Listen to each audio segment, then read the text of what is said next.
Je vais présenter Gilles Arpoutian. Bonjour à Euh, tous.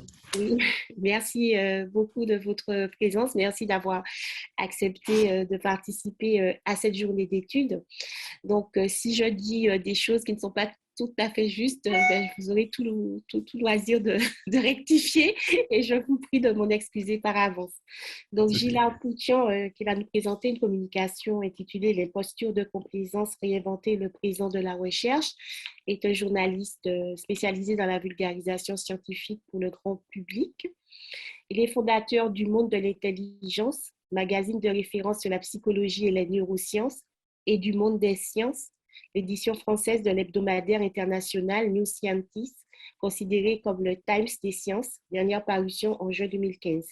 Depuis de nombreuses années, il enquête dans les disciplines scientifiques les plus variées et vulgarise les découvertes des chercheurs du monde entier. Donc, je vous laisse compléter, rectifier et je vous cède la parole en vous remerciant encore très sincèrement de votre contribution. Merci beaucoup, Corinne. En fait, c'est mon parcours en fil rouge en sciences est ponctué de recherches sur les impostures. En fait, j'ai toujours été fasciné par la science exacte qui dérape, c'est-à-dire cette ironie, ce pied de nez à la méthode scientifique.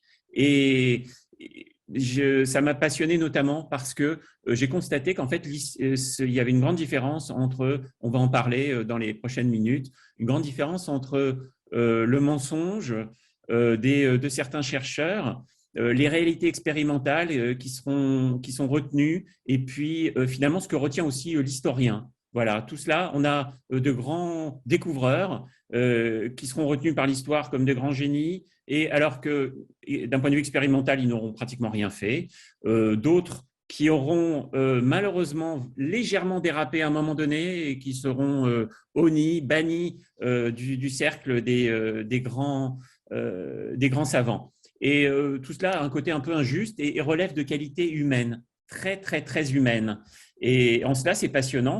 On est pratiquement de l'ordre de… Parfois, on confine à la qualité artistique. Vraiment, il y a une notion d'œuvre chez les imposteurs. Et je vais vous en parler tout de suite. Donc, en fait, je propose de commencer déjà par… puisqu'on parle d'imposture, commençons déjà par des vérités scientifiques incontestables, irréfragables, dirait un juriste. Savez-vous que scientifiquement, le mensonge, c'est un phénomène physiologique qu'on peut observer. C'est-à-dire que on peut l'observer au scanner. Deuxième vérité, le mensonge, en fait, c'est pas une déviance, mais c'est une qualité humaine. C'est une qualité parce que c'est un avantage naturel lié au développement évolutif des primates. Et donc on sait aujourd'hui qu'il y a une zone du cerveau qui est plus ou moins développée et qui facilite les rapports sociaux et finalement l'intelligence individuelle au sein du groupe. Et cette qualité est principalement le mensonge. Chez l'ensemble des primates, le mensonge est un avantage évolutif. Il y a deux chercheurs d'outre-Manche britanniques, Richard Bay et Nadia Korp, neuroscientifiques, qui ont montré que la taille du néocortex, le néocortex c'est la partie externe des hémisphères cérébraux, plus ce néocortex est développé, plus il est volumineux, plus les individus ont la capacité de frauder et d'exercer certaines formes de manipulation sociale dans le groupe. Et cela est valable, encore une fois, pour une organisation de primates, aussi bien qu'un groupe d'êtres humains. C'était très, très tôt dans l'évolution, en fait, le fait de tromper est apparu. Il y a des expériences assez connues sur les singes où, en fait, on pousse le singe à mentir pour avoir une friandise au sein du groupe. C'est-à-dire qu'il a l'astuce, la clé pour aller chercher une friandise cachée que lui seul connaît, et il va induire ses congénères en erreur pour aller tranquillement pour pouvoir aller tranquillement manger son morceau de sucre. Et en fait, c'est vraiment la base de l'humanité, c'est-à-dire l'intelligence au sein du groupe est fondée sur une forme de manipulation des uns par rapport aux autres, une intelligence évolutive. Et plus récemment encore, deuxième vérité scientifique importante, un psychologue et un économiste de l'université d'Harvard aux États-Unis ont publié une étude.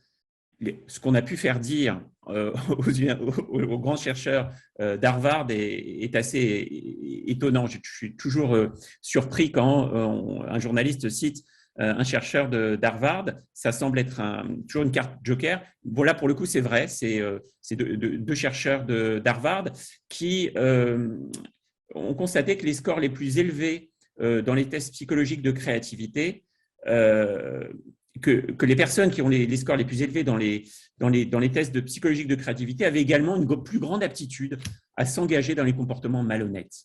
Donc, cette conclusion est d'autant plus évidente maintenant si je vous dis que la créativité et la tromperie sont traitées par le néocortex. Donc voilà, c'est la même zone qui traite la créativité et le mensonge. En somme, plus les chercheurs sont créatifs, plus ils sont enclins à la fraude. Et cette astuce, ce sens en fait du faux relève d'une même qualité, la même qualité à créer le vrai. Donc il y a une vraie confusion dans le cerveau entre le vrai et le faux. Voilà, le cerveau ne fait pas la différence entre ce qui est vrai, ce qui est faux, ce qui est bien, ce qui est mal. Il y a simplement une forte créativité à un moment donné et une aptitude à la complaisance, c'est-à-dire à la volonté de donner, d'offrir, de faire plaisir. Je vais en parler plus longuement. Donc, finalement, le mensonge, c'est éminemment humain. Donc, voilà, c'est une qualité à la fois psychologique, mais physiologique, voilà, qui est en nous, qui est inhérente à notre intelligence. Et humain, trop humain, disait Nietzsche. Et c'est vraiment le cœur du sujet, humain, trop humain. Et cette assertion, en fait, elle s'applique à merveille à l'imposture des chercheurs. Parce que le processus de découverte, en fait, est soumis à l'aléa de toute création intellectuelle et que finalement, quelle que soit la morale scrupuleuse, et l'histoire des sciences le montre, quels que soient parfois les plus grands imposteurs sont ceux qui étaient dotés de la plus grande moralité dans leur vie personnelle. Et quelle que soit la morale scrupuleuse et fine d'un scientifique, la réalité observée, expérimentale, elle est faite de degrés, elle est subjective. Et il faut savoir maîtriser, le chercheur doit parvenir à maîtriser, en fait, avec talent, l'art, en fait, de la nuance, de l'approximation. Et ça, c'est pas évident. C'est pas évident. On est tenté d'aller vers le résultat. On est tous tentés d'aller vers le résultat que l'on souhaite obtenir. Et il faut utiliser donc avec prudence son instinct, qui en même temps est la clé du succès. Donc, l'instinct est à la fois indispensable et éminemment faillible. Et l'imposture, elle naît d'un instant. Elle naît de l'instant Eureka raté. C'est-à-dire l'instant Eureka, c'est le moment où l'idée géniale fuse. Einstein en a parlé en 1905. Il a 3-4 idées géniales qui génèrent les 4 plus grandes publications de l'histoire des sciences en l'espace de 3 mois. Il a une période extraordinaire de créativité. Il enchaîne les moments Eureka. Ces moments-là peuvent être aussi des moments de faille, c'est-à-dire que c'est un moment émotionnel aussi et un moment où on dérape, c'est-à-dire où l'instinct prend le dessus. On a envie de réussir, on a envie de plaire au groupe, on a envie de faire plaisir à son entourage, on a envie de transmettre quelque chose d'étonnant et d'apporter sa pierre à l'édifice. Et on peut rendre compte, en fait, finalement, on peut rendre compte de l'errement psychologique de certains chercheurs qui sont victimes de ces pulsions créatrices, mais on ne peut le faire qu'en racontant leur histoire intime. C'est-à-dire que l'histoire des grands chercheurs qui ont versé dans l'imposture et qui ont dérapé n'est compréhensible que quand on raconte leur intimité. En fait, si on ne connaît pas leur histoire personnelle, on ne peut comprendre cela. Et c'est la grande différence avec une grande histoire. Avec la grande histoire, c'est que l'histoire des sciences est faite d'anecdotes et de petites aventures individuelles. Parce que l'histoire des sciences est donnée et est ponctuée de faits impulsés par des individus et non par des groupes de personnes. C'est moins vrai peut-être en 2020. La recherche moderne permet aujourd'hui peut-être des méthodes collectives, mais il n'empêche que historiquement, le fait scientifique étonnant est attribuable en général à un premier individu. Et donc, il faut faire corps avec la psychologie individuelle des chercheurs pour comprendre en fait les moments où la science dérape. Et il y a une vraie, je pense qu'il y a un vrai malentendu sur qui sont ces imposteurs. Pour moi, ce sont un peu des anti-héros. Au même titre que les grands découvreurs sont des héros.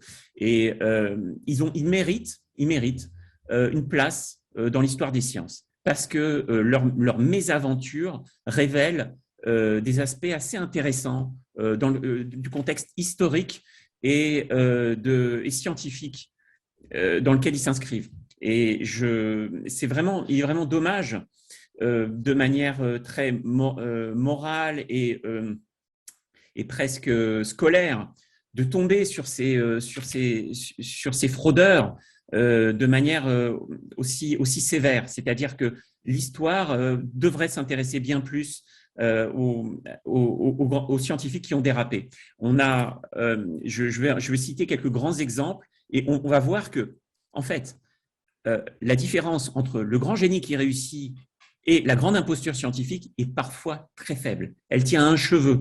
Et pour vous donner tout de suite, vous livrer un premier exemple. Si aujourd'hui, il faut savoir que la théorie de la relativité, où le E égale MC2, pour être plus précis, d'Einstein, c'est une page et demie, sans aucune publiée dans la revue allemande de physique, et qui n'a strictement aucune référence externe, aucune source. Et il se trouve qu'il reprend la formule qui avait été publiée un an avant par Poincaré. Il y a quelques mathématiciens disent quand même c'est étonnant, peu importe. Il a su faire apporter, si vous voulez, au monde des idées scientifiques, au monde de la physique, E égale MC2. OK, voilà, donc l'histoire retient cela. Cependant, il n'empêche que si aujourd'hui on prenait la publication du grand Einstein, elle ne passerait pas les comités peer-to-peer, elle passerait pas elle serait remise en cause sur les réseaux sociaux. Ah bon, où est l'expérimentation qui va avec? C'est simplement une formule. Bon, et donc, comment on peut le prouver?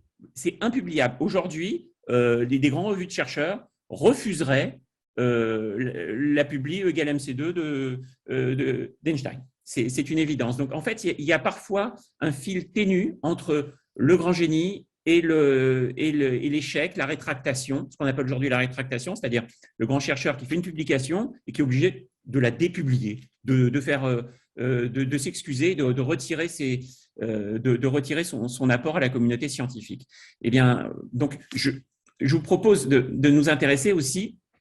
On a d'un côté, donc j'enchaîne, on a d'un côté donc le mensonge, et on a de l'autre, il y a une polarité très forte entre le mensonge et la vérité.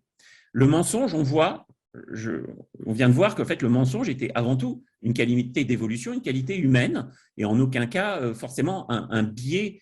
Ce n'est en aucun cas uniquement un biais cognitif. Voilà, c'est une qualité physiologique.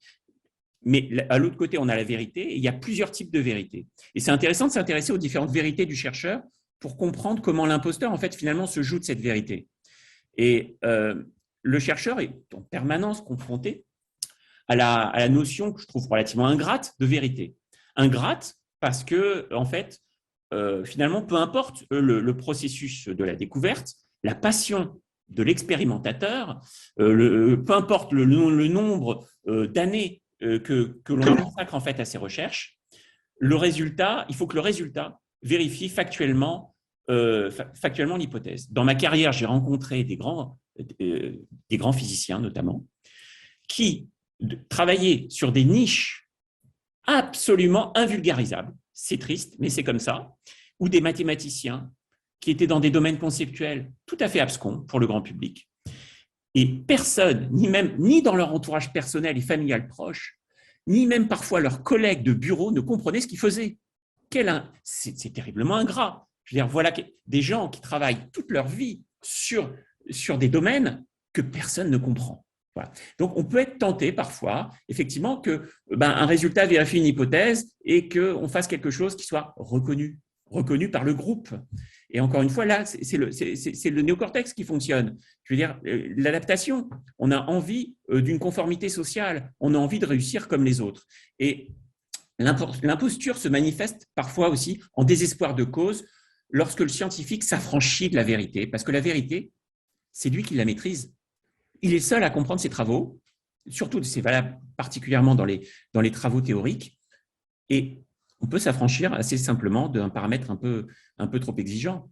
On peut, je vous rappelle, on a parlé d'Einstein, constante universelle d'Einstein, il a rajouté une constante dans ses formules. Il a mis 20 ans à reconnaître qu'il avait fait ça par conviction religieuse et il s'en est excusé. Voilà, on peut s'affranchir de certaines réalités et être, sans être pour autant banni ou un sale personnage. Je veux dire, c'est humain. C'est humain. Il faut, dans les différents cas d'imposture que je vais vous présenter, vous allez voir que la frontière entre l'imposture et le génie, vraiment, je vous le dis, est vraiment faible historiquement. Il y a trois grandes formes de vérité. Il y a trois grandes formes de vérité, selon moi, qui permettent de comprendre l'imposture, une vérité expérimentale, une vérité scientifique, une vérité historique. Ces trois vérités qui coexistent et qui peuvent parfois se vérifier ou non, peu importe. Ce qui compte, c'est la vérité historique. Par exemple, je vais vous prendre l'exemple de Gregor Mendel. Gregor Mendel, c'est le père des lois de l'hérédité. C'est un moine qui, à la fin des années 1850, est dans un monastère de l'Empire austro-hongrois. Aujourd'hui, je crois que c'est République tchèque, ça se situe à Bjorn, en République tchèque. Il est possible de visiter ce monastère où il a fait ses premières expériences qui ont démontré les lois de l'hérédité. Rien que ça. C'était un passionné de météorologie et de biologie végétale. Alors, Gregor Mendel a des idées. Il a des idées scientifiques, avant-gardistes. Bien évidemment, il est hors de l'université. Il est tout seul, tout seul. Non, il est dans un monastère, il y a une fratrie, mais rien ne le prédestine à faire des travaux scientifiques. Il arrive à convaincre le père supérieur de mener quelques recherches parce que dans le milieu où il se trouve, les religieux ont une culture scientifique et il est bien vu de faire de pousser des travaux de recherche, a fortiori en botanique ou dans le monde végétal, ça a une utilité directe pour l'agriculture, pour l'économie locale. Il a le feu vert, il y va. Et il a hésité dans un premier temps à faire ses expériences, les lois de l'hérédité sur des souris. Non, finalement, il le fera bien sur des végétaux, sur des petits pois. Pourquoi des petits pois? Parce que ça a une importance pour la suite de l'histoire et pour l'imposture, car il y a une forme d'imposture, c'est que les petits pois poussent très, très vite. Très, très, très, très vite. Et donc, ça permet de faire des générations de plants végétaux et de voir, de vérifier certaines lois de l'hérédité par rapport à la forme du pois, par rapport à la couleur de la fleur du pois, du psyllium, de pouvoir en cultiver en série et, voilà, et de pouvoir expérimenter. La génétique, à l'époque de Mendel jusqu'à aujourd'hui, c'est une affaire de statistiques. Donc, pour pouvoir vérifier quand même, il tente, il en fait d'abord sur 100, bon, ça ne veut rien dire, sur 1000. Il met à contribution tous les frères du monastère. Tout le monde se met à cultiver des petits pois pour aider Gregor Mendel. Frère Gregor, il est convaincant. Alors, donc, tout le monde s'y met. Il a un sale caractère, hein. Comme souvent les grands génies, il a un sale caractère. Tout le monde s'y met, c'est pénible, hein. 10 000 petits pois, 20 000 petits pois. Et on finit par lui donner ses résultats, hein, parce que ça va bien maintenant. Je veux dire, ça fait 2 ans qu'on est en train de cultiver des petits pois. On a autre chose à faire, frère Mendel. Et donc, on lui donne un peu ses résultats. Il est ravi. Il est ravi. Malheureusement, c'est sans compter Ronald Fisher qui, dans les années 2010, reprend les travaux de Mendel. Il refait les calculs. Tout était bidon. Bidon. C'est-à-dire qu'en fait, Mendel ne pouvait pas démontrer quoi que ce soit lié aux lois de l'hérédité avec ses travaux. C'est-à-dire qu'en fait, et les résultats qu'on lui a donnés, c'est les résultats qu'il attendait vraiment par complaisance. Voilà, c'est la complaisance du chercheur, c'est l'entourage de de Gregor Mendel, qui cherche pour lui, qui cultive, qui fait l'expérience à sa place et qui lui donne les résultats qu'il attend. Eh bien, au final, on a une expérience totalement fausse, mais peu importe. Ça, c'est la vérité expérimentale qui est fausse. On l'a su après qu'elle était fausse, mais peu importe. La vérité scientifique et l'intuition de Mendel étaient vraies. Autre vérité qui s'est retrouvée exacte, c'est la vérité historique. C'est-à-dire que l'historien a retenu que Mendel était le père de la loi de l'hérédité. Peu importe. Donc, voilà. La vérité expérimentale est fausse. La vérité scientifique est exacte. L'historien des sciences n'a pas les mêmes outils que l'historien généraliste. Pour autant, en fait, je pense que l'aventure et les mythologies scientifiques et les aventures des grands chercheurs ont vraiment des vertus pédagogiques pour un enseignant, a fortiori quand ça ne marche pas et quand ça dérape. C'est très intéressant, ça permet, par l'anecdote, d'expliquer la vraie méthode scientifique et d'expliquer la science dans ce qu'elle a de plus noble et de plus pur, c'est-à-dire la recherche. Je vais vous parler aussi, j'ai passé beaucoup d'années ces dernières années, j'ai passé beaucoup de temps ces dernières années, pardon, à réfléchir en fait au moment du basculement vers le mensonge. Et en fait, mon idée, c'est qu'il y a un véritable désir de faire plaisir chez les chercheurs qui trompent.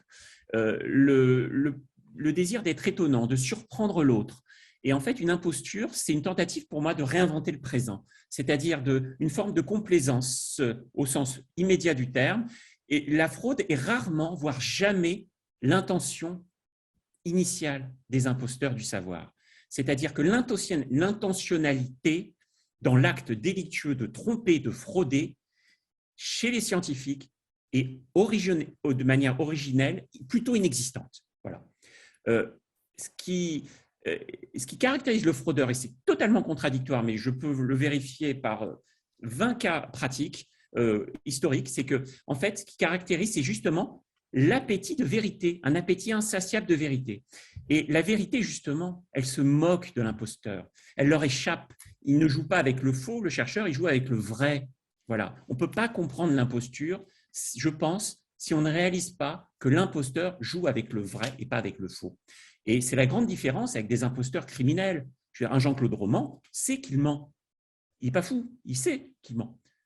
L'imposteur, lui, est persuadé de ce qu'il dit. C'est rarissime, rarissime que des imposteurs, en fait, avouent leur fraude. Des imposteurs en sciences avouent leur fraude. J'en connais pas de cas, à part le Japon, qui est très particulier, où là, carrément, on oblige le chercheur à faire amende honorable, à faire une déclaration publique et à s'excuser auprès de tout le monde. Mais en dehors, ce n'est pas sûr pour autant qu'il le pense d'ailleurs, peu importe, il le fait. Et dans le monde occidental, les rétractations sont finalement faites de manière contrainte, et il est rarissime qu'un fraudeur avoue. Et pas par ego, hein, non, c'est juste qu'il est persuadé de ce qu'il dit jusqu'au bout. Parce qu'à un moment donné, il s'est approprié une autre vérité. Il la défendra comme il se défend lui-même. En fait, il fait corps avec la vérité. Et tout juste peut-on admettre parfois un problème de méthode, effectivement, ou alors une conclusion qui s'est révélée un peu différente, mais quelques mois ou quelques années de recherche permettront bientôt de prouver que le fraudeur avait raison. Et comment la volonté de découvrir, en fait, est assouvie, peut être assouvie parfois par un point sur une image, en fait. Aujourd'hui encore, je veux dire, on est tenté, on fait une petite retouche dans Photoshop de rien du tout, juste parce que l'objectif était mal positionné, il y avait un problème de lumière, et finalement on crée une réalité biologique qui n'existe pas.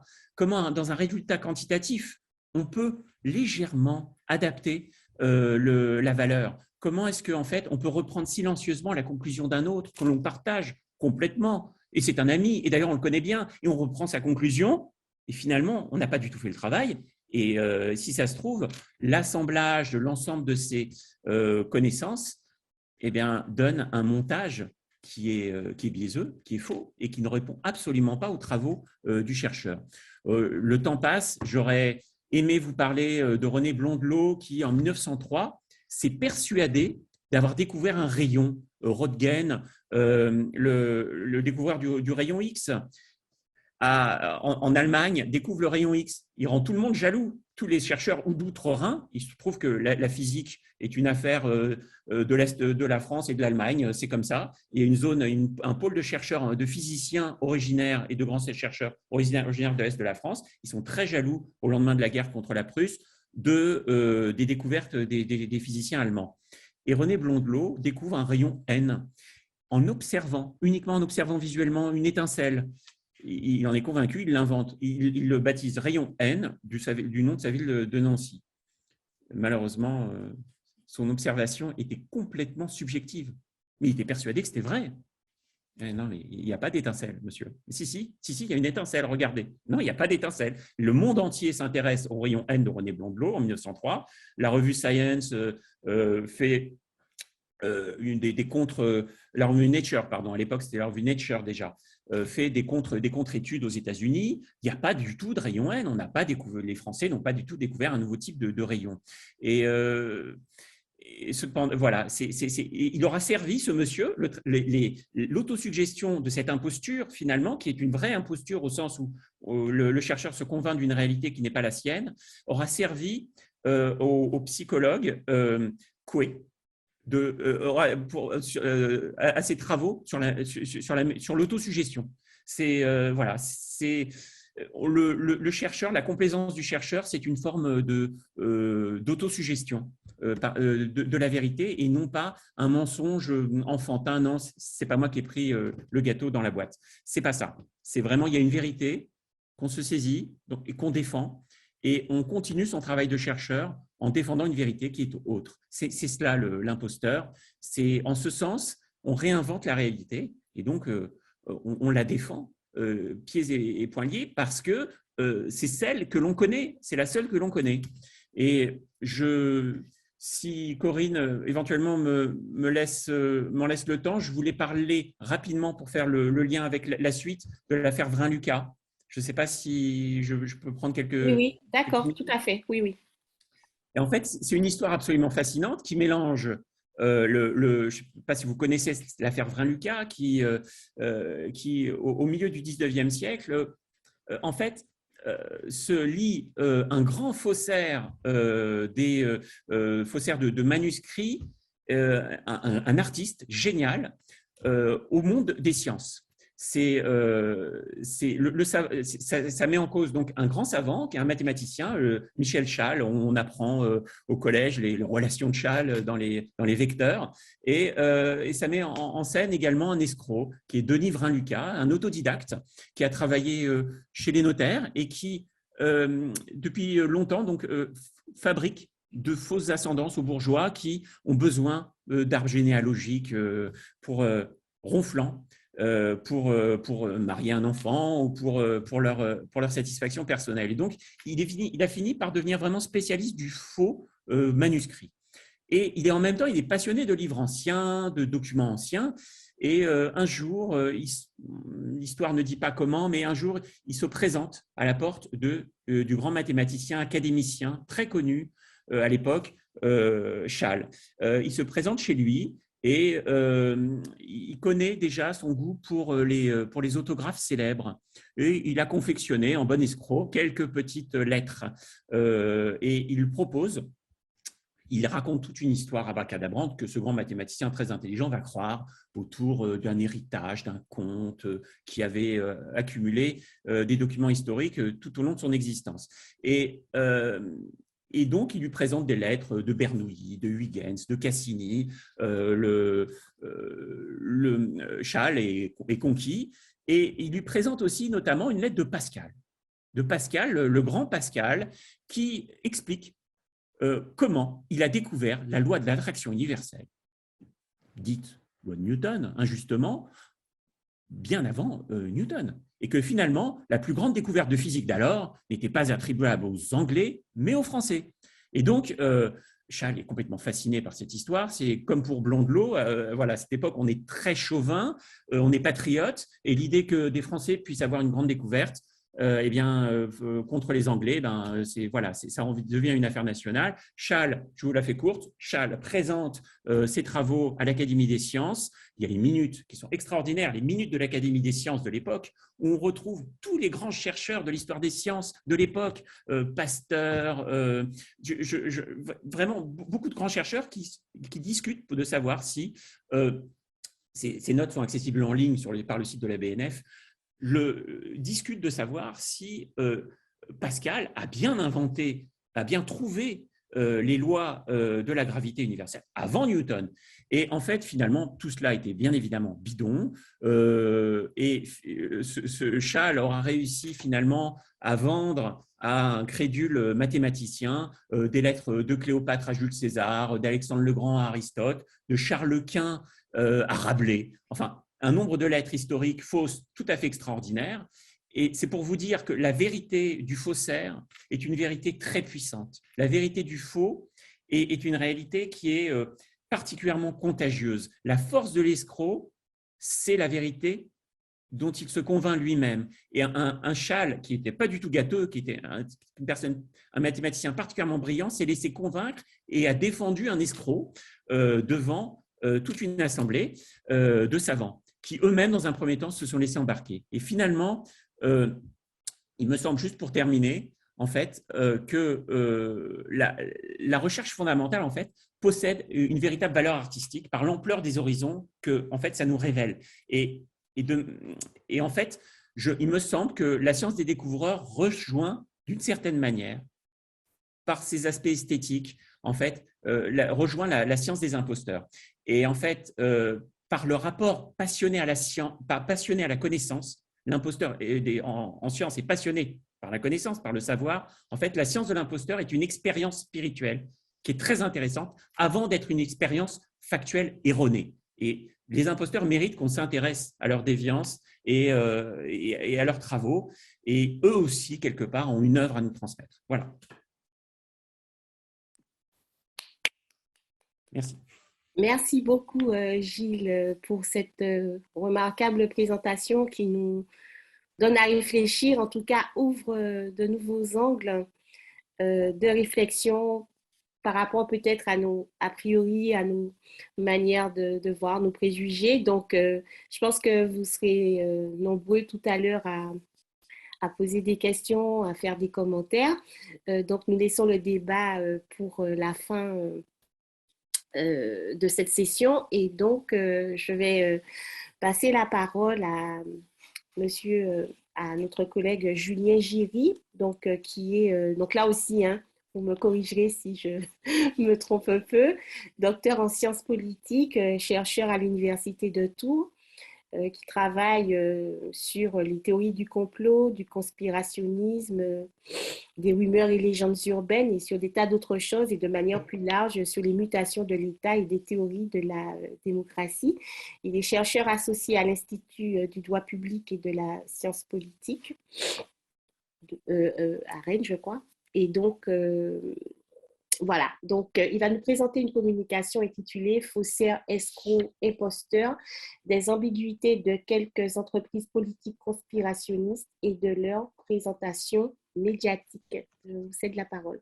Un peu changer le titre en revanche, j'ai oublié de vous envoyer, je suis désolé, c'était plutôt faussaire, escroc, manipulateur plus qu'imposteur. Hein, on verra que c'est plus intéressant dans le cadre de ce que je veux dire. Et je vous remercie d'abord d'emblée, j'aurais peut-être dû commencer par là, pour cette invitation à cette journée d'études très très intéressante dans le sens où justement c'est une journée d'études et ça permet de réinterroger parfois des travaux, d'avancer plus des hypothèses que de présenter des résultats d'enquête empirique comme dans un colloque. Et je vais donc essayer, moi, de me livrer un petit peu à ce sujet-là, de porter une réflexion un peu sur ce qu'on entend sur le conspirationnisme, plus que de présenter des résultats de recherche sur le conspirationnisme, en me plaçant peut-être ici davantage dans une perspective de circulation des idées, d'histoire sociale des idées, plus que dans une approche de sociologie compréhensive et critique qui est davantage l'apanage de mes travaux habituels.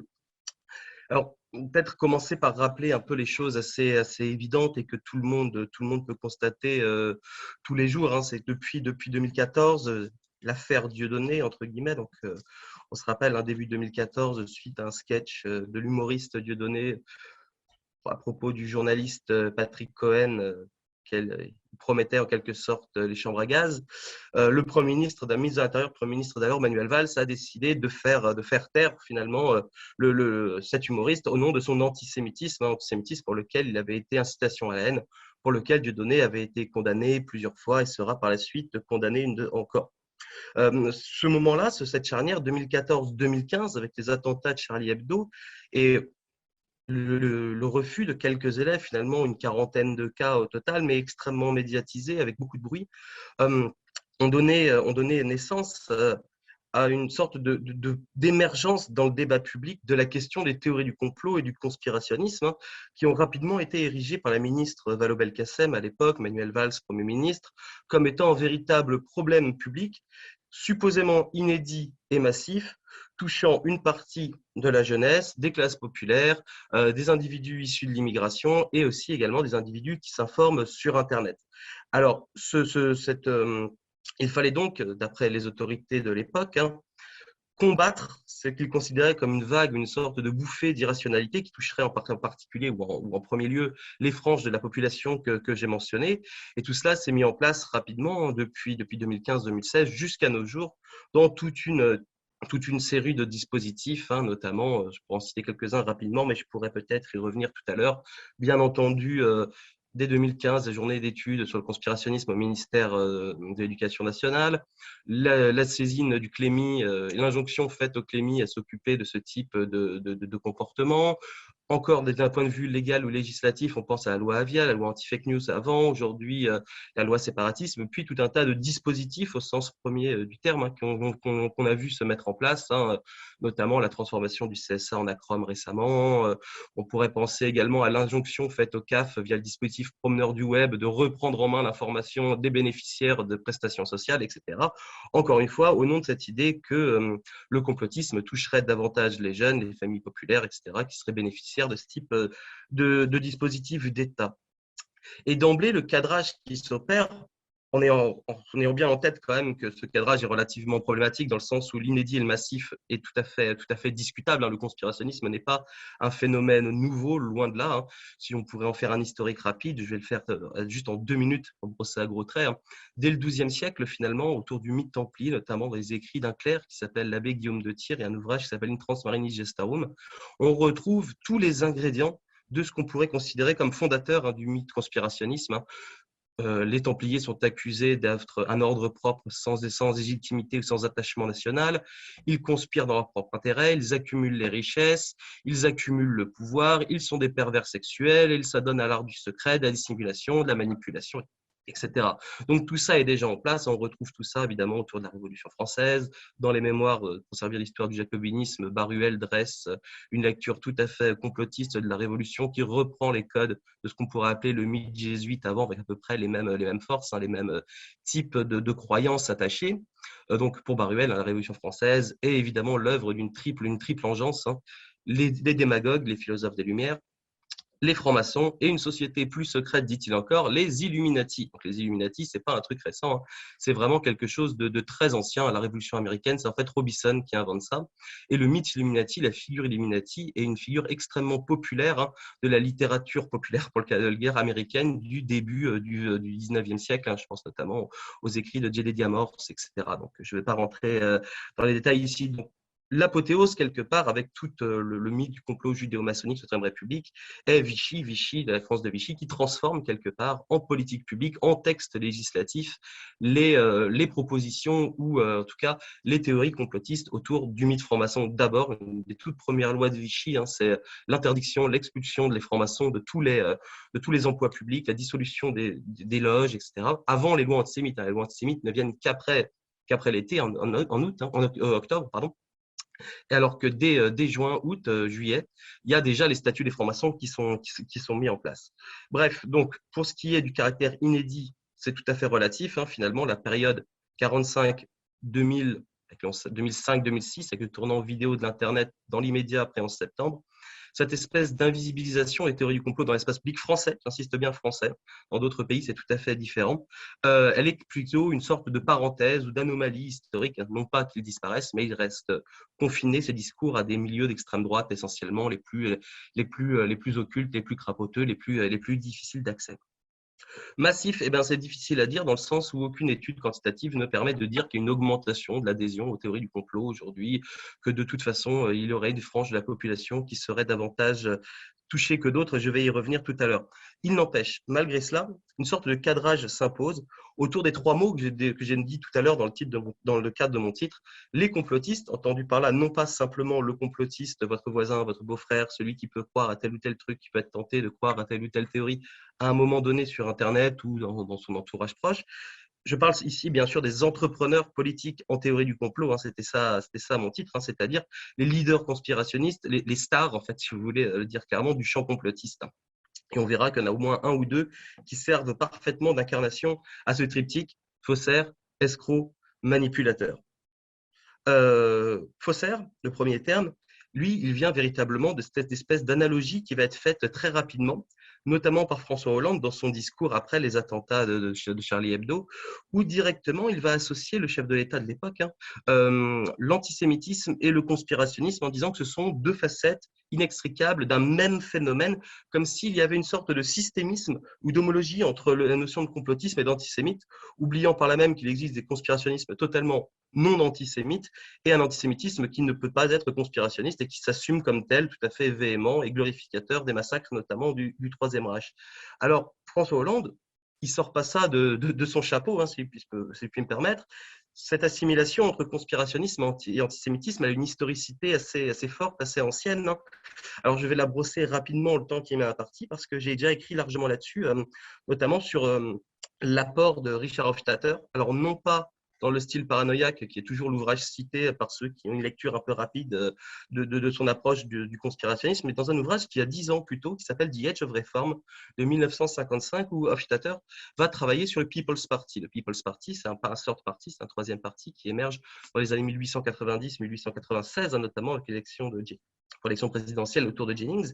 Et Hofstadter va, à partir de son expérience personnelle propre, c'est très important de comprendre que Hofstadter, toute son œuvre, elle est extrêmement liée à sa trajectoire à la fois familiale, politique et professionnelle.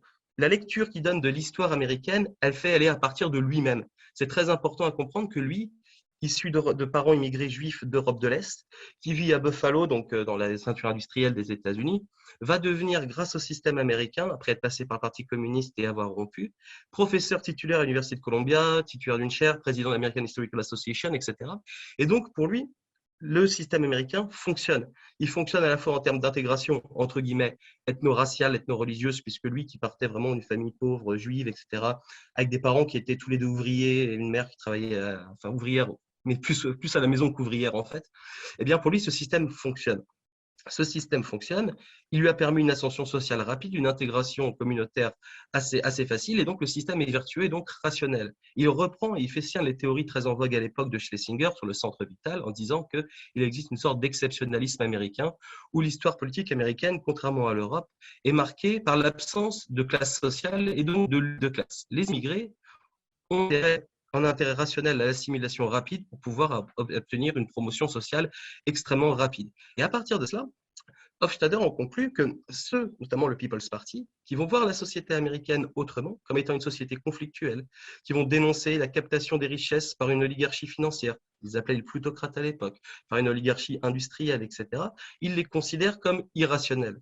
Comment expliquer cette irrationalité? Eh bien, nous dit Hofstadter, parce qu'ils sont animés par des animus populaires, populistes, tout à fait irrationnels, frappés de l'irrationalité. Et cette irrationalité, elle se caractérise par quoi? Par un discours complotiste, un discours radical, et ce discours radical, il est immédiatement assimilé à de l'antisémitisme sur la base non pas d'une étude empirique, puisque Hofstadter, comme ses successeurs, ne font jamais d'études empiriques, il faut bien le dire, sur la base de lecture de textes tronqués, biaisés, avec des erreurs manifestes. On parlait tout à l'heure de faux dans la recherche. Et bien, si on regaminait comme Norman Pollack, par exemple, l'avait fait, on retrouve que la lecture hofstadterienne des textes des People's Party est tout à fait biaisée. Parfois, il s'arrête à un titre. Par exemple, il y a un certain Jennings, je ne sais pas tout à l'heure, William Bryan Jennings, qui parle à un moment du discours sur la croix, et pour lui, faire référence au discours sur la croix est intrinsèquement antisémite. Il, par exemple, parfois, attribue à Jennings ou à d'autres leaders populistes des citations, donc il fait des erreurs entre sources primaires et sources secondaires. Il se contente, je dis, de la lecture de titres parfois, et procède même à des vraies confusions dans la lecture de certains articles. Mais n'empêche que Hofstadter reste quand même aujourd'hui encore l'une des références et qui a donné naissance à deux traditions de recherche qui se regroupent finalement. L'une qui est plus celle issue de l'histoire des idées, qu'on retrouve incarnée en France aujourd'hui par la figure de Taguieff, et l'autre qui a été plus en son style paranoïaque, la recherche en les sciences dites cognitives, neurosciences et psychologie sociale. On en reparlera un peu tout à l'heure pour montrer en quoi elle me semble pas très opérante pour saisir des phénomènes sociaux, qui est incarnée par la figure de Gerald Bronner. Le lien est fait plus loin, donc antisémitisme, c'est quasiment évident. Déjà, Hollande, le cadrage qui est fait par l'État, par les pouvoirs publics et des militants anticonspirationnistes vont en rajouter une couche au travers de ce terme de faussaire, en faisant référence à une certaine homologie ou analogie avec les milieux négationnistes des années 80, en particulier Faurisson, et l'expression fameusement utilisée à l'époque par Pierre Vidal-Naquet de faussaire de l'histoire. La référence à Faurisson est omniprésente. Et qu'est-ce que ça veut dire là-dessus? Qu'est-ce que ça signifie, faussaire? Ça signifie qu'en fait, ils savent qu'ils mentent, ils savent qu'ils produisent du faux à dessein. Et on le verra, en fait, c'est ça qui va être un peu le fil conducteur de ce que j'essaye d'articuler devant vous aujourd'hui. Encore une fois, ça sonne un peu brouillonne, car un peu rapide. C'est la notion de sincérité. Est-ce que la notion de sincérité de l'élocuteur peut être interrogée en sciences sociales? Et puis, on va essayer de discuter ça après d'un point de vue théorique. Le deuxième terme qui vient aussi là-dedans, toujours en résonance avec cette notion de sincérité, c'était le terme d'escroc. Les entrepreneurs politiques en théorie du complot, je vais illustrer après mon propos bien sûr, sont accusés d'être des escrocs au sens propre, dans le double sens du terme. Les escrocs de la pensée, des faussaires, ils savent qu'ils produisent une fausse pensée, ils savent qu'ils produisent une fausse pensée au sens propre du terme, pour bénéficier de tout un tas de prestige, de tout un tas de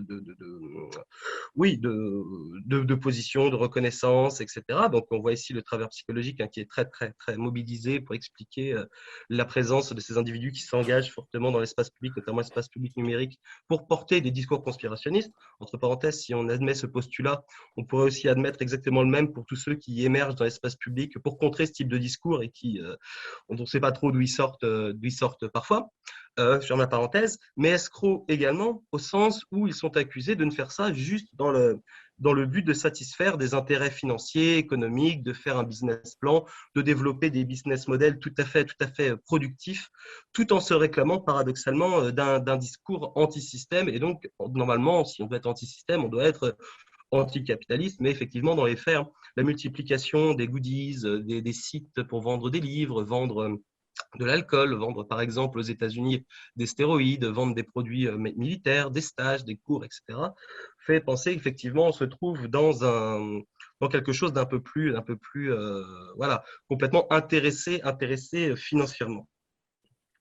Et le troisième terme que je voudrais ici interroger, c'est celui de manipulateur. Et il a été repris, lui, quelque part, directement après 2014-2015, pour expliquer justement cette césure dont je parlais tout à l'heure entre d'un côté ces leaders qui seraient des escrocs et des faussaires, et donc des manipulateurs, je vais dire pourquoi, et les manipulés, entre guillemets, qui seraient ceux qui céderaient aux sirènes de ces discours qui peuvent être rassurants sur le plan symbolique, qui peuvent être très esthétiques aussi dans la production vidéo YouTube. On voit des belles images, des belles musiques, des recompositions, des choses qui font sens dans l'imaginaire des cultures populaires, des technocultures juvéniles, des jeux vidéo, des références au gaming, à la punchline, une sorte, de réenchantement du monde qui permet quelque part de rêver dans un endroit un peu morose. Eh bien, l'idée, c'est de faire cette césure entre ce que seraient ces entrepreneurs politiques en théorie du complot, ce seraient des manipulateurs, et les manipulés, qui seraient les individus un peu faibles psychologiquement. Et encore une fois, dont on nous dit qu'ils seraient issus plutôt des classes populaires, des individus qui souffriraient de déficits éducatifs ou alors qui s'informeraient mal, en particulier sur Internet. Et cette construction théorique, elle ne sort pas de nulle part non plus. Elle remonte directement aux années 70, lorsque en France, on commence à s'interroger sur la question de la manipulation mentale. Là-dessus, je renvoie aux travaux d'Arnaud Esquer, d'Étienne Hollon, etc., sur la manière dont le mot secte a été repris et politisé par le pouvoir public des années 70, des années 90, en disant que c'est pas possible. Il existe d'un côté des dangereux gourous, et notamment on le voit très bien avec dès 2014-2015 et encore plus là aujourd'hui avec la Miviludes à qui il est fait injonction de se saisir des problèmes à la fois de complotisme, mais aussi en 2016, ils étaient très gênés de radicalisme djihadiste. C'est extrêmement clair que cette manipulation postule une césure, je l'ai dit, entre une espèce de dangereux gourou qui serait là, comme ça, tapis dans les méandres du web, qui attendrait le client pour le capter, et les individus fragiles qui seraient, eux, pour le coup, des victimes, notamment en raison de problèmes psychologiques, de déficiences de structuration intellectuelle dues à la jeunesse, etc. Donc, on a tout cet appareil théorique qui est problématique dans le sens où il voit ça de façon tout à fait top-down et qui n'envisage pas du tout ces phénomènes comme ceux qu'ils sont pourtant, c'est-à-dire des processus transactionnels, des procédures oui, c'est ça, de transactionnel, au sens où il y a toujours un échange symbolique. J'entends ici au sens de la sociologie transactionnelle, c'est tout à fait ça. Donc, on voit ici comment c'est compliqué, mais en même temps, ça permet de vendre, entre guillemets, à l'opinion publique l'idée que, voilà, il faut protéger les jeunes. Les jeunes sont toujours une menace et en même temps en danger. C'est un peu quelque chose que nous apprend beaucoup la sociologie de l'adolescence. Donc, on retrouve un peu cette espèce d'ambiguïté, adophobie, mêlée l'idée qu'il faut un peu les protéger parce qu'ils sont quand même… Donc, on voit ça. Donc, le modèle, il fonctionne, il est vendable, en tout cas, à l'opinion publique pour le complotisme, des jeunes qui seraient victimes de gourous en raison de ce qu'ils sont, des jeunes. Mais il est beaucoup moins vendable, entre guillemets, quand il s'agit de conspirationnisme, quand il s'appelle, pardon, de djihadisme, dans le sens où il est très difficile d'expliquer que les djihadistes qui se sont fait sauter au Bataclan, qui ont été tirés sur les terrasses, ont été manipulés par des dangereux gourous et sont eux-mêmes aussi des victimes. Auprès de l'opinion publique, c'est beaucoup plus difficile de faire passer ça. Donc, on a abandonné rapidement les analogies entre djihadisme et complotistes qui ont existé beaucoup en 2015-2016 et on s'est rendu compte que le modèle convoqué montrait toute son efficacité, en tout cas son impossibilité à être vendu au grand public, où on leur disait qu'il fallait quelque part plaindre les pauvres djihadistes qui se seraient fait sauter si on acceptait le modèle de la manipulation mentale et de la dérive sectaire tel que construit par Amieville depuis les années 70. Cette construction, ce cadrage en fait qui est opéré par les pouvoirs publics et les médias, les militants anticonspirationnistes, il repose essentiellement sur des préjugés, des stéréotypes symboliques qui sont alimentés par des professionnels de l'anticomplotisme avec des sondages tout à fait bancals, pour ne pas dire plus, et critiqués et critiquables sur le plan méthodologique. Notamment, on pense à tout ce qui a été fait par la Fondation Jean Jaurès, le site Conspiracy Watch, etc. Et elles sont également alimentées par des expériences des dites expériences issues des sciences cognitives, neurosciences ou sociologie cognitive, à base soit de décalques d'expériences qui n'ont rien à voir avec des phénomènes nécessitant des apprentissages sociaux. On pense par exemple aux questions récentes dans un ouvrage sur le sucre, la satisfaction de besoins. On pense également à l'apprentissage de labyrinthes, etc. Bon, bref, des choses qui sont un peu tronquées, biaisées, réadaptées, mal comprises par des chercheurs dont ce n'est pas nécessairement la spécialité. D'ailleurs, on voit que des gens issus des neurosciences, comme Huppé, Jean-Philippe Huppé, en ont assez ras-le-bol et le dénoncent publiquement de la réappropriation, de l'extrapolation d'expériences qui disent des choses du point de vue des neurosciences, mais qui ne peuvent pas dire grand-chose du point de vue des sciences sociales, ou alors encore de façon plus caricaturale, encore à partir d'échelles psychométriques. Alors, je ne rentre pas dans les détails, qu'il s'agisse d'échelles spécifiques, d'échelles génériques, d'échelles mono-usage, etc., mono-item, monothématiques, etc. Je ne rentre pas là-dedans. Dans tous les cas, l'idée est de dire que ces échelles ne disent rien sur l'intention et ce que mettent derrière le oui, je crois ou non, je ne crois pas aux auteurs, aux acteurs sociaux, lorsqu'on leur demande de répondre à ce type d'enquête. Quoi qu'il en soit, il faut se méfier, je crois, de cette tendance à la fois à naturaliser, biologiser même dans certains cas. Je lis un ouvrage très récent là où les auteurs, au détour d'une phrase, où ils expliquent que le conspirationnisme est dû à des dispositions cognitives, machin, et ils vont même jusqu'à suggérer explicitement dans une phrase que ça pourrait être quelque chose de génétique. Tant qu'à faire, pourquoi pas. Donc on va jusque là, on est en train de passer des médiations qui sont assez incroyables et qui font assez peur. Donc pour lutter contre cette espèce de biologisation finalement du complotisme tel qu'il est fait, ou de naturalisation, il faut mettre en place tout un tas de dispositifs coercitifs, je le disais, depuis la loi anti-fake news, en passant par la CROM, par Viginum, le Conseil du numérique qui travaille là-dessus, les CAF, l'éducation nationale avec la tarte à la crème de l'esprit critique mal compris, et évidemment la commission Bronner qui vient parachever tout ça, également dans le cadre du champ éducatif, hein, le rapport Bronner-Pascolini. Bref, on se retrouve à vouloir réintégrer, réaffirmer des logiques tout à fait autoritatives d'information entre d'un côté la bonne information et l'autre tout à fait mauvaise. Donc, cette construction qui est faite, elle n'est pas neutre, hein, c'est ce que j'ai essayé de montrer aujourd'hui, et elle tend à interroger finalement une seule chose, qui est la sincérité du dénonciateur. Et convoquer dans l'imaginaire collectif français la figure de ce, comment avait-je dit, faussaire, escroc, manipulateur, et convoqué comme étant l'une des figures incarnation typique de ce phénomène, ce serait le fameux Dieudonné dont j'ai parlé au début. Dieudonné est présenté comme tout à fait quelqu'un qui serait menteur. Il est d'ailleurs tout à fait ami avec Forisson. Il l'a invité sur scène dans ses sketchs. Il lui fait référence, il lui fait hommage. Il reprend à peu près les thèmes qui lui sont similaires. Et il serait donc nécessairement certain, comme l'avait montré Vidal-Naquet à propos de Forisson, qu'il sait qu'il ment et il sait que ce qu'il dit n'est pas vrai au moment où il le dit. Il serait donc simplement un espèce de faussaire qui véhiculerait une vision fausse de l'histoire à dessein pour servir ses propres intérêts, par la manipulation de son public juvénile, issu des classes populaires et en particulier de l'immigration arabo-musulmane, en instrumentalisant le terme de la lutte israélo-palestinienne, du conflit israélo-palestinien. Et ce serait bien évidemment un escroc dans la mesure où il se serait investi dans tout un tas de champs d'activités connexes. Alors, pour en citer quelques-unes, évidemment, les goodies, les livres, les DVD, bon, ça c'est à peu près normal pour quelqu'un dont la scène est le métier, la vente de t-shirts, la vente de briquets, la vente de mugs, la vente d'un tas de produits dérivés, allant de façon peut-être plus inattendue au courtage en assurance, au business de la mort avec les cercueils, hein, les cercueils Dieudonné. Vous pouvez acheter les cercueils Dieudonné si vous voulez. Il viendra vous faire un spectacle en 4 000, 5 000 euros pour un cercueil. Et également les crypto-monnaies et d'autres types de sujets comme celui-ci. Donc voilà, donc on a cette espèce de figure type qui vient s'incarner, et notamment on cherche aussi la confirmation que nous aurions affaire à des escrocs, des manipulateurs et des faussaires dans la parole même de ce type d'individu, et c'est le cas notamment avec la médiatisation en 2016 du procès d'une figure, de la grande figure même du complotisme américain qui s'appelle Alex Jones. Alex Jones brasse tout un tas de théories du complot contradictoires les unes avec les autres. Effectivement, il a un vrai business model, il en est millionnaire. Et dans le cadre du procès de l'école de Sandy Hook, hein, vous vous rappelez de ce massacre sûrement aux États-Unis, Alex Jones, pendant des mois, des semaines, avait expliqué sur sa chaîne YouTube Infowars qu'il s'agissait d'acteurs, qu'il n'y avait jamais eu de massacre à Sandy Hook, que les gens qui pleuraient, qui avaient perdu leurs enfants, étaient payés pour le faire, qu'ils mentaient, que c'était manipulateurs, que c'était vraiment pour imposer la dictature sanitaire aux États-Unis. Donc, les familles de victimes ont donc déposé plainte contre Alex Jones. Alex Jones a été renvoyé devant le tribunal. Et le jour du procès, il a expliqué que, bon, en fait, il jouait un personnage, que oui, il regrettait, qu'il y avait une espèce, que oui, sans doute, il y avait eu un massacre, mais que ce n'était pas de sa faute, qu'il y avait tellement de mensonges du gouvernement qu'on ne pouvait plus savoir, etc. Donc, ces fans ont vu ça et ont dit, mais alors à ce moment-là, est-ce que ce que tu dis est vrai? Est-ce que tu dis que c'est faux?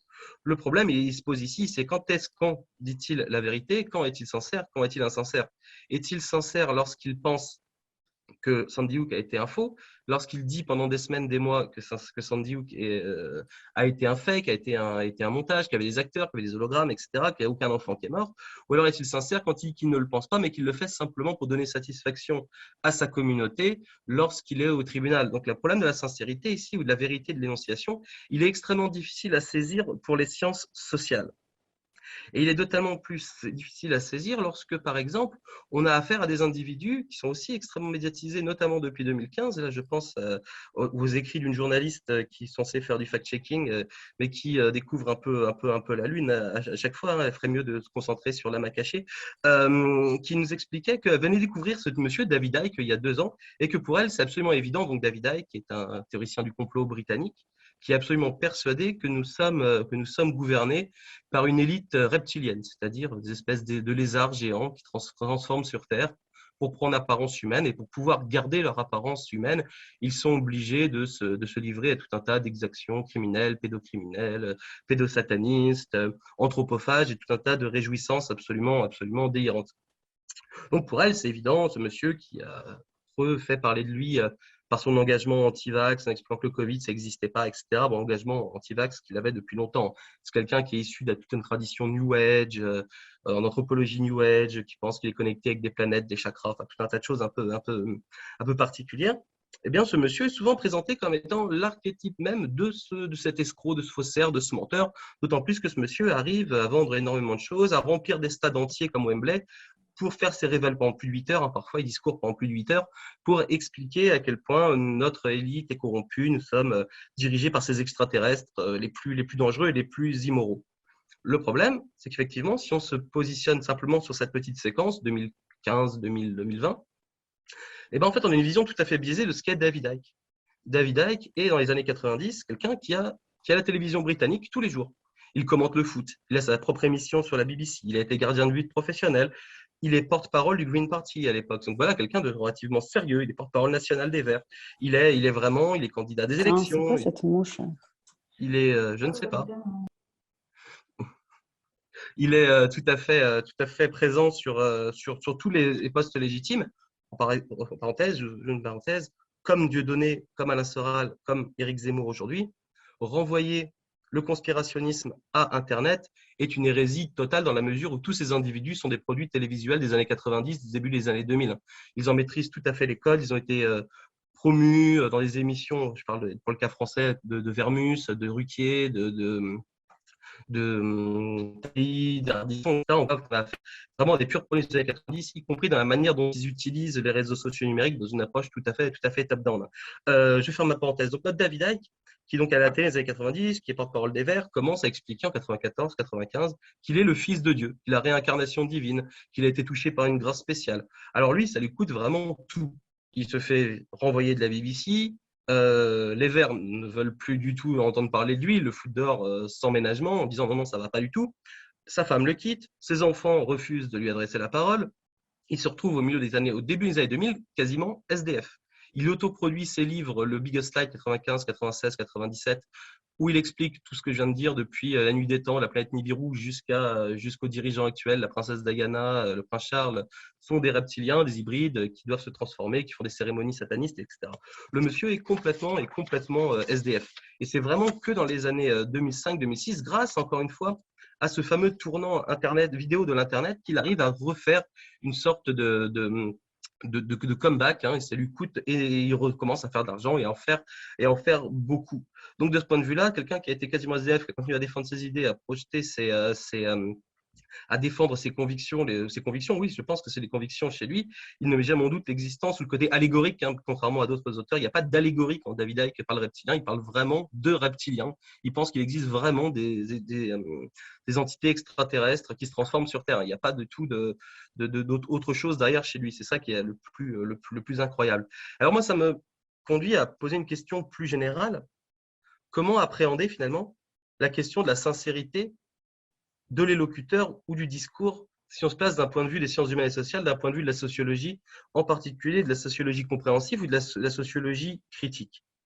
Et ben en fait, c'est là où finalement on botte en touche. Je vais poster en touche en disant que le problème, c'est que si on commence à interroger cette question de la sincérité, si on commence à se demander si les acteurs croient ce qu'ils disent au moment où ils le disent, ou est-ce qu'ils croient ce qu'ils font au moment où ils le font, eh bien, on a un problème. C'est-à-dire qu'on commence à étudier un phénomène social, conspirationniste par l'espèce, comme s'il était un phénomène tout à fait exceptionnel et qui devait se réduire à une analyse exceptionnelle en dehors de tous les critères, de tous les canons, de toute la méthodologie scientifique développée depuis Durkheim au moins, avec tous les courants et différentes écoles qui existent, en disant que non, nous ne sommes pas face à un fait social qu'il faut comprendre comme tel.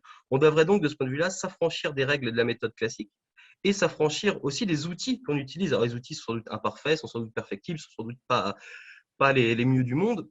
Mais de ce point de vue-là, comment on fait finalement si on veut étudier le conspirationnisme comme un fait social comme un autre? Un fait social ordinaire dont on a vu que si on interroge sur la profondeur historique, il est présent depuis toujours. On pourrait même remonter aux travaux de Vittoria Pagan sur le complotisme dans la Rome antique. C'est quelque chose d'extrêmement développé. Et donc, on est obligé de conclure, je pense, en tout cas, c'est ma position épistémologique, de dire que finalement, la question de la sincérité en sciences sociales, soit elle ne nous intéresse pas, soit elle doit nous intéresser tout le temps. C'est-à-dire qu'elle doit nous intéresser à tous les phénomènes sociaux que l'on veut expliquer, à tous les types d'engagement, tous les types de mobilisation sociale et politique. Qu'il s'agisse de l'engagement dans un parti politique dit républicain, ou en tout cas qui ne semble pas poser de difficultés particulières, que ce soit également, je ne sais pas moi, pour la question de celui qui va vous faire des tutos ce maquillage, etc. Le problème, c'est que qui risque de devenir parano si on commence à s'interroger tout le temps, c'est pas ce qu'on croit, je pense. Si on commence toujours à s'interroger nous-mêmes sur est-ce que machin n'est pas en train de nous mentir, de nous manipuler, machin, on s'en sort pas. À partir d'un moment, je crois qu'il faut prendre pour acquis ce que disent et ce que font les acteurs sociaux à partir du moment où ce discours devient performatif, où cette action devient performative dans l'espace public, et donc l'analyser en tant que telle. Elle ne doit pas être comprise. Elle doit donc faire l'objet d'une compréhension au sens premier du terme, qui n'a rien à voir avec ce qu'on dit parfois de façon tout à fait malhonnête, une culture de l'excuse. Non, ça n'a rien à voir. Il s'agit de comprendre les actions sociales, les discours tels qu'ils sont mis en circulation par les acteurs sociaux dans l'espace public. S'interroger sur leur sens, sur le sens qu'ils ont dans l'espace, compris dans une certaine série de positions et de dispositions qui échappent à la maîtrise totale de l'acteur lui-même. Et je crois que si on s'inscrit dans une sociologie compréhensive et critique de ces phénomènes, non pas simplement dans une approche moralisatrice, top-down et biologisante parfois, il faut vraiment faire cet effort de s'affranchir de croyances sur ce que l'on peut projeter, ce qu'on pourrait projeter sur ce que l'autre est, ce que l'autre pense, ce que l'autre est, ce que l'autre dit au moment où il s'exprime et agit dans l'espace public. Et je vais m'arrêter ici. Ça, on pourra discuter après. Merci. Merci beaucoup, Julien, pour cet exposé extrêmement stimulant, je crois. Et donc là, nous avons eu 2 belles présentations et je pense que le débat sera riche. Donc, je vous laisse la parole dans un premier temps. Donc, soit vous mettez la petite main levée pour qu'on sache que vous voulez prendre la parole, ou vous pouvez aussi poser vos questions par le chat, au moyen du chat. Juste une remarque peut-être, votre intervention m'a fait penser à l'écrivain Pierre Bayard sur les fausses informations qui stimulent la curiosité et l'imagination de Lynn Hervé Passé. Oui, en fait, Pierre Bayard, qui est un professeur de Paris 8, en fait, a travaillé, si ma mémoire est juste, en fait, il a travaillé en fait sur la fiction dans la narration factuelle, type journalistique, ou dans des types de narration où normalement il n'y a pas de place pour la fiction. Et en fait, ça rejoint finalement ce que moi je constate, c'est-à-dire qu'il n'y a pas de différence entre le vrai et le faux en matière de créativité et d'un point de vue cérébral. C'est-à-dire que l'impulsion de créer et de raconter est la même qu'on dise la vérité ou quelque chose de faux. Donc évidemment, le fait d'avoir une action créatrice, que l'information soit vraie ou fausse, stimule la créativité, et la créativité d'un auteur pour un lecteur est très et peut-être fusionnel, c'est-à-dire qu'en fait, pour le cerveau, ce qu'on lit est ce qu'on vit parfois. Et en fait, la narration a ce talent neurocognitif de nous faire vivre des expériences spirituelles. Et donc, c'est un peu ça, si je comprends bien, si je me rappelle bien du travail de Pierre Bayard, c'est un peu ça. Mais ça va tout à fait dans le sens, effectivement, de cette journée d'études. Voilà, la différence entre le vrai, le faux et le rapport à une narration qui est parfois qui est similaire, quel que soit le propos, qui a les mêmes qualités, les mêmes vertus. Voilà, merci. Lynn nous dit c'est exactement ça, merci. Voilà. Juste peut-être d'un mot aussi faire référence à un concept qui est intéressant, qui a été développé par un journaliste, enfin un écrivain historien qui écrivait des livres historiques, qui s'appelle Anthony Bivor, et il a trouvé ce concept de faction, qui met les faits et fictions, et notamment dans les processus de réécriture, en montrant comment en fait il n'existait pas de procédé typiquement littéraire qui permettrait de faire la différence à coup sûr entre le vrai et le faux. Il faut donc faire toujours appel à une sorte d'extériorité, d'éléments d'extériorité, et c'est intéressant notamment où il prend le cas de tous les docu-fictions. Ça, il travaille beaucoup là-dessus sur la question du docu-fiction, qui partage toujours cette espèce de brouillage entre ce qui est vrai, ce qui est faux, ce qui est romancé et tout. C'est très, très, très intéressant là-dessus. On trouve ça aussi évidemment dans la presse du 19e siècle, clairement. Et je me permettrais de rajouter, en fait, finalement, dans la narration, Pierre Bayard parle de la narration littéraire, mais la narration de l'historien. C'est-à-dire qu'en fait, finalement, l'histoire retient la narration de l'histoire des sciences, retient la narration de ses commentateurs, de ses historiens. Et c'est le cas, par exemple, pour Pasteur, puisque Pasteur, en fait, n'a jamais découvert aucun procédé de vaccination, je vous le dis, c'est un fait. Regardez, si je vous surprends, regardez un peu sur Internet, n'importe où, je vous verrai. Et en fait, mais c'est une légende, et il n'a jamais inventé non plus la pasteurisation. En fait, il n'a pas inventé grand-chose, ce monsieur. Et si c'était l'Institut qui porte son nom, qui est louable. Et donc, peu importe, l'historien racontait une vérité qui a été transmise de génération en génération. C'est devenu une légende républicaine, Pasteur. Bon, voilà, c'est une narration pratiquement littéraire. Et en fait, le fait n'était pas vraiment celui-là. Mais voilà, peu importe, peu importe. Et il y a de très, très, très, très nombreux exemples où finalement la fiction s'insère dans la narration historique. Et c'est même un des ingrédients de la grande histoire, voilà, la fiction. Et les légendes sont faites et sont des fictions. Et voilà. Donc c'est une, je trouve effectivement c'est une approche qui est intéressante et qui permet de mieux comprendre la vraie histoire et la science. La science telle qu'elle devrait se raconter normalement, c'est comprendre voilà, les choses telles qu'elles se font. Merci. Oui, merci à vous, Véronique Béguin. Oui, merci pour ces communications très intéressantes qui me sortent de mon domaine. Moi, je suis littéraire et traductrice.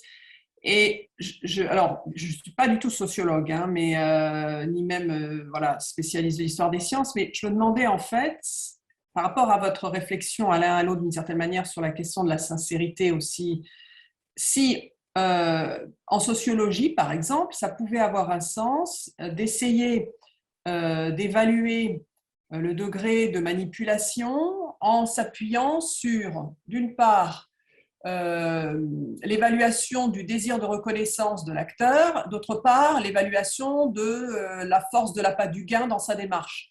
Parce que, bon, c'est quelque chose que moi, j'essaie de faire jouer dans mon domaine pour essayer comment dire, d'établir une forme de discrimination entre ce qui serait sincère, inconscient dans la transmission d'un certain héritage littéraire, voire l'exploitation de l'héritage littéraire des autres.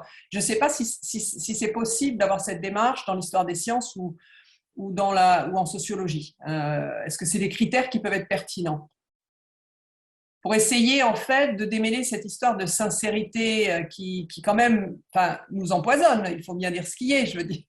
En fait, il me semble, votre question est très très intéressante, mais elle se heurte à un problème de connaissance de l'intimité Voilà. du faussaire. Justement. On peut pas faire l'étude psychologique a posteriori avec facilité. Et il y a un postulat, un axiome de base de l'imposteur qui est qu'il a un rapport au vrai, pas au faux. Il raconte la vérité. Comment lui faire expliquer le moment où il a commencé à mentir? Comment arriver à estimer, à sonder, à chiffrer, voilà, ça serait en fait l'étude sociologique des imposteurs a ses limites, en ce sens que on n'a que la manifestation publique des impostures, on n'a pas l'intime, on n'a pas le… Oui, d'où l'intérêt de mettre en avant ce que vous faisiez en préliminaire à votre propos, une approche intime quand même On essaye, on a la possibilité, en recroisant ce qui relève pour l'historien d'anecdotes, en recroisant ces anecdotes, en fait, finalement, on arrive à percevoir certaines choses. Mais de là à en faire une étude, des études qui soient, voilà, des études qui soient sérieuses, employables, où on arrive à sonder et à quantifier le niveau un niveau d'imposture ou de fraude, c'est délicat. On a par exemple, c'est possible en sciences, dans les sciences dures, il y a des indices de rétractation. On arrive à savoir en fait dans les articles rétractés, c'est-à-dire les fausses publications, combien sont de bonne foi ou de mauvaise foi. C'est-à-dire qu'il y a des chercheurs qui sont spécialisés dans ces questions et qui arrivent à déterminer que, par exemple, ce chiffre est exact, qu'il y a 21% de rétractation qui sont basées sur, qui sont en fait vraiment d'une mauvaise foi absolue. C'est-à-dire que la publication ne pouvait pas être une erreur. Et voilà, on arrive à faire ce genre de statistiques et de formules pour avoir une sociologie du chercheur en sciences occidentales, dans les sciences dures, et en général, c'est soit c'est une typologie soit de chercheurs aussi d'Asie ou d'Amérique du Nord. Donc, c'est assez, voilà, ça n'a pas une valeur universelle non plus. Mais c'est vrai que la sociologie pourrait s'intéresser à des phénomènes. Il y a quelques phénomènes macro qui sont étudiables, mais c'est vrai que dans l'individualité, ce n'est pas une matière facile. D'une manière générale, c'est quand même des acquis de la sociologie, je veux dire de la sociologie empirique, hein, celle qui va faire des entretiens, celle qui va aller voir les acteurs lorsqu'on essaie de reconstituer des carrières. On sait tous que les acteurs sociaux mentent. Disons-le clairement, on va le dire d'un certain. Ils mentent soit par omission, soit parce que c'est mieux de se présenter comme ça, soit parce qu'ils essaient de reconstruire leur parcours, donner de la cohérence là où il n'y en a pas. Donc, le truc, c'est que si on commence à interroger tous nos acteurs en sachant ça, on sait que ce qu'ils nous disent, il ne faut pas non plus le prendre pour parole d'évangile. On n'est pas là pour être des perroquets de nos enquêtés. C'est pas le but non plus, hein, je le dis de façon un peu crue, mais on sait, ça sont des choses qu'on connaît, qui sont largement étayées. Donc, à nous aussi d'essayer de comprendre, finalement, de dénouer les fils en reconstruisant des carrières, des trajectoires, en leur demandant comment ils en sont arrivés à faire ci et pas pourquoi. La question du pourquoi est beaucoup moins intéressante que la question du comment. Donc ça, en fait, c'est très difficile. C'est-à-dire que, encore une fois, c'est si on commence à poser cette question-là de est-ce qu'ils mentent, est-ce qu'ils sont sincères pour les complotistes, il faut la poser tout le temps à tout le monde et qui devient finalement le plus soupçonneux, qui devient finalement le plus paranoïaque au bout du bout. Donc, on s'en sort pas. Alors, sans doute, il faut une dose de paranoïa quand on est chercheur un petit peu pour aller chercher, pour aller voir un petit peu ce que nous disent nos enquêtés. Et ce que va nous dire nos enquêtés, ce n'est pas, encore une fois, parole d'évangile, il va s'inscrire aussi dans ce qu'on peut lire à côté, dans ce que les autres peuvent nous raconter sur telle ou telle personne. Il y a des croisements qui se font, il y a des moments, des moyens d'apporter la preuve en sciences sociales. Mais je ne suis pas convaincu que la question de la sincérité, d'un point de vue d'une sociologie empirique, soit un bon critère à prendre en considération, dans le sens où, encore une fois, il faudrait le prendre tout le temps ou jamais.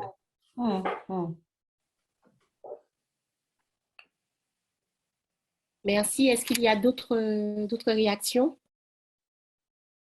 Alors, si personne n'a d'autres questions, je peux rajouter une question. Oui. Moi, ce qui m'intéresse aussi, c'est la crédulité, dont parlait d'ailleurs Hubert Védrine en ouverture, parce que dans ce que vous avez présenté et dans ce qui m'intéresse, moi, comme corpus de mon côté, dans le cadre de cette journée, ma grande question, c'est pourquoi un certain nombre de récepteurs, en fait, au sens large. Alors, dans mon cas, ce sont des lecteurs, ce sont des critiques littéraires, des journalistes, etc., se laisse berner. Voilà. Donc, je ne sais pas si c'est une question qui est intéressante pour vous, effectivement, mais ça m'intéresserait de voir, vous, ce que vous en faites de cette question de la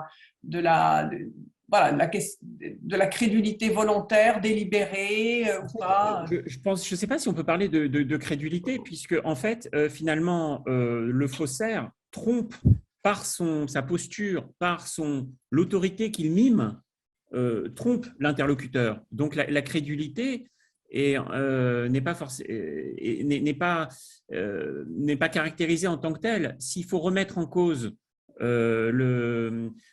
tout propos de chercheur et sous prétexte que peut-être ce serait la crédulité dans le domaine de la recherche, du côté du lecteur, du côté de l'observateur, n'est pas évidente à caractériser. Oui, parce que c'est technique aussi, parce qu'il faut avoir une spécialisation. Je pense que dans le domaine de la recherche scientifique, c'est particulier parce qu'effectivement, tout le monde n'a pas forcément les outils pour décrypter un certain nombre de contre-vérités ou d'erreurs, etc.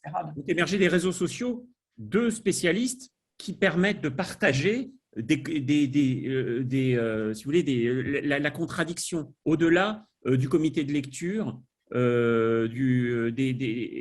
auxquels sont soumis les chercheurs lors des publications. Mais il n'empêche que c'est vrai que ça me semble… on peut parler de la crédulité de Michel Schall, le mathématicien dont je parlais, face à Avrin Lucas. Clairement, il a été crédule. Aujourd'hui, il me semble que… Non, je vous ai interrompu. Est-ce que c'est… Non, mais Là, pour le coup, moi, je répondais par rapport à ma paroisse, qui est la recherche plutôt scientifique. Mais c'est vrai que peut-être dans les sciences humaines, c'est plus ouvert. Ah, moi, à titre personnel, je fais partie de ceux qui ont pris position publique en disant qu'il fallait arrêter avec cette histoire de crédulité. Il faut vraiment arrêter. Parce que ça ne dit rien des usages et de la réception qu'en font les acteurs sociaux étiquetés ou labellisés complotistes. On le voit très bien. Là, je viens, par exemple, de participer à un jury de thèse d'une collègue suisse qui a travaillé sur les lycéens. Il y a tout un tas d'éventails d'usages et de réception de ce type de théorie. La crédulité, c'est penser qu'il existerait une bonne vérité distillée par quelques individus et qu'en face, il y aurait un gens un peu idiot pour les raisons que j'ai dit. Ça fait partie tout à fait d'un cadrage qui est tout à fait détestable et peu opérant, qui vient de certains chercheurs qui tentent à naturaliser l'ordre politique et social en voulant dépolitiser au fond même, la question des théories du complot, de l'engagement en tout cas, dès qu'il sort d'un certain, disons, néolibéralisme sympathique et qu'il remet en question radicalement les élites. Toute la construction hochstatorienne, depuis les années 55, dont je parlais tout à l'heure, et qui est mobilisée aujourd'hui jusqu'à satiété dans l'espace public par quelques chercheurs médiatiques qui ne font pas de travail empirique eux-mêmes, qui ne font pas d'expérience, à moi il faut le dire aussi, et par les professionnels de l'anticomplotisme, est basée là-dessus, sur il y a des problèmes cognitifs, il y a des problèmes moraux, les gens sont crédules, mais pas vous évidemment, ce sont les jeunes, ce sont les classes populaires, etc. Donc il faut vraiment, je crois, arrêter avec cette dimension de la crédulité et envisager cette croyance du cette adhésion finalement, cet engagement conspirationniste comme une forme de politisation, certes qui se trompe, puisque le grand complot qu'il dénonce n'existe pas, mais qui nous dit quand même des choses sur les dysfonctionnements structurels de notre société. Traiter les gens de crédules, d'imbéciles, comme le titre d'un ouvrage récent, n'est à mon avis pas la bonne chose et c'est au contraire tout à fait contre-productif. Il faut vraiment sortir de ce type de schéma un peu simpliste et comprendre que ce sont des phénomènes sociaux, politiques. Quand je dis sociaux, c'est vrai, des vraies dynamiques sociales. C'est moins la croyance quand on regarde en tel ou tel truc que finalement la dynamique sociale qui se met en place à rencontre de gens qui pensent comme vous sur Internet, l'impression que vous êtes très nombreux, retrouver un espace de parole légitime, un nouvel espace de parole qui concomite parfois, parce que c'est des engagements ou des engagements très radicaux, avec un processus de désaffiliation sociale des pairs. Et là, c'est très intéressant de voir ce processus un peu transactionnel, social qui se met en place et que finalement, au bout du bout, c'est moins la croyance ou l'adhésion à un truc extrême qui fait le ciment du groupe et qui fait que vous restez dans ces groupes-là, mais c'est plutôt les relations sociales que vous allez tisser. Ça, c'est vrai pour tous les types de phénomènes sociaux. Si vous allez manifester demain contre je ne sais pas quoi, c'est d'abord au début parce que vous êtes contre telle ou telle mesure, mais aussi parce que vous allez voir un tel, vous allez voir machin, vous allez voir un tel, vous allez voir un café, vous allez faire un truc, etc. Toute cette dynamique sociale, je crois qu'il faut la prendre en compte et il faut la voir à la fois comme une dynamique sociale de réaffiliation, notamment avec la caricature, la moquerie qui est faite dans les médias de ce type de phénomène, ou si lundi vous posez une question sincère pour le coup, parce que vous ne savez pas sur les vaccins, on vous envoie, vous croyez qu'à la 5G, vous êtes anti-vax, vous croyez aux reptiliens. Enfin ça, c'est complètement ridicule, le traitement médiatique et anti-conspirationniste qui est promu partout, justement en termes de crédulité, d'imbécilité, de déficit cognitif, etc. Elle est tout à fait contre-productive et en plus, elle s'écrase réellement sur la réalité empirique de ce que les chercheurs observent sur le terrain. Il faut le dire. Quoi. Oui, non, j'entends bien. Non, mais je pense que les problématiques dans mon domaine ne sont pas tout à fait les mêmes, en fait. Mais... ça, certainement, j'en discuterai pas, j'avoue, je ne les connais pas. Non. Et je me permets pour le coup de rappeler le propos aussi d'Hubert Védrine, c'est-à-dire qu'en filigrane, derrière, on a aussi le fait de la nécessité de réinstaurer l'autorité de la parole scientifique aussi, c'est-à-dire justement une forme, soyons crédules, c'est-à-dire que quelque part, de croire simplement et de ne pas remettre en cause systématiquement à l'échelle de la société, c'est peut-être plus un atout qu'un inconvénient. Voilà, il faut réinstaurer l'autorité de la parole scientifique à une époque où en fait on a tendance justement à subir les voies divergentes et enfin alternatives. Voilà, qui prennent trop d'importance par rapport à leur sens réel. C'est tout à fait vrai, d'autant plus quand quelque part c'est assez rassurant sur les enquêtes récentes qui ont été faites sur le rapport des Français aux sciences, notamment l'enquête des Français et la science qui est sortie, montre que contrairement à cette espèce d'idée qu'il existerait une horizontalité totale sur les réseaux sociaux où chacun pourrait dire n'importe quoi, eh ben, que disent les gens quand ils cherchent des informations scientifiques et médicales, ils font confiance à qui? Ils font confiance aux médecins et aux scientifiques et pas à leur tati machin, etc. Donc ça, c'est des bonnes choses. Et de ce point de vue-là, moi, je trouve que la crise de la Covid-19, si au moins elle a eu quelque chose de positif, c'est ça. C'est qu'elle a pu permettre d'expliquer comment on faisait la science. Quelles étaient les processus de fabrication collective de la science? Qu'est-ce que sont les peer reviews? Qu'est-ce que sont les processus d'évaluation collective? Comment Puis la science, elle est le produit d'un construit collectif entre différentes communautés de chercheurs. Comment le chercheur n'arrive pas comme ça, d'un point de vue d'une autre planète, entre guillemets, je vais vous dire la vérité, mais comment ça s'inscrit aussi dans une construction collective, dans une élaboration scientifique commune, etc., qui a des évaluations a posteriori, avec la rétractation dont on parlait tout à l'heure, etc. Donc ça a été au moins quelque chose d'important, c'est qu'on a pu montrer comment on faisait la science, comment on la fabriquait, que ce soit la science dure ou la science sociale. Et ce n'était pas simplement un petit truc, genre on discutait entre nous et puis tiens, on va mettre ça sur le papier. Donc ça, c'était quand même, je pense, l'aspect positif au moins de la Covid-19 et qui a permis aussi d'expliquer à un certain nombre de journalistes qui comprenaient, enfin journalistes généralistes, bien sûr, les journalistes scientifiques qui savaient comment ça fonctionnait, j'en suis tout à fait convaincu, mais vu leur place dans les rédactions et la considération qui leur était accordée, c'était pas toujours facile de faire passer ça. Et ça a été peut-être quelque chose de salutaire d'un point de vue des journalistes, entre guillemets, généralistes, parce qu'ils ont pu comprendre comment ça fonctionnait. Oui, d'autres interventions?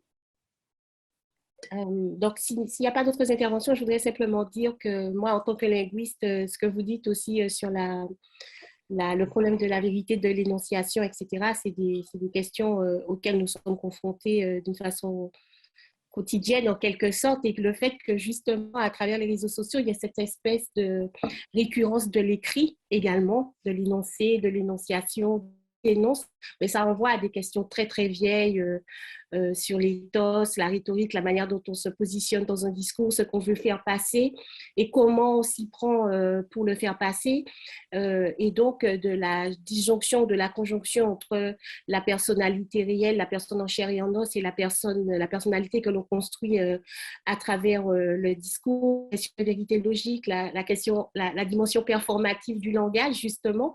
Et je crois que là, on a vraiment un lieu de conjonction entre disciplines différentes, parce que la question de la sincérité, malheureusement, il est difficile de l'évacuer. Et quand vous avez dit, Gilles, que précisément, il y avait les mêmes parties du contexte, je crois, ben oui, mais c'est vrai que lorsqu'on lit, ben c'est toute la question de la vérité de la fiction, en fait, auquel nous sommes tout le temps confrontés, où on n'a vraiment pas l'impression, effectivement, toutes les questions de catharsis, etc., ben, quand on lit quelque chose qui nous passionne, on a véritablement l'impression de le vivre. Et quand on écrit un roman, on n'a pas forcément l'impression de mentir. Donc, toutes les questions de vraisemblance, mensonge ou pas. Et donc, je crois que là, vraiment, il y a aussi des processus transactionnels extrêmement forts qui se jouent aussi dans ce qui serait plus la littérature, la rhétorique, etc., et qui nous ramène au questionnement nouveau, peut-être un petit peu plus nouveau pour les sciences sociales. Voilà, c'est ce que je voulais dire de façon très, très, très rapide et schématique.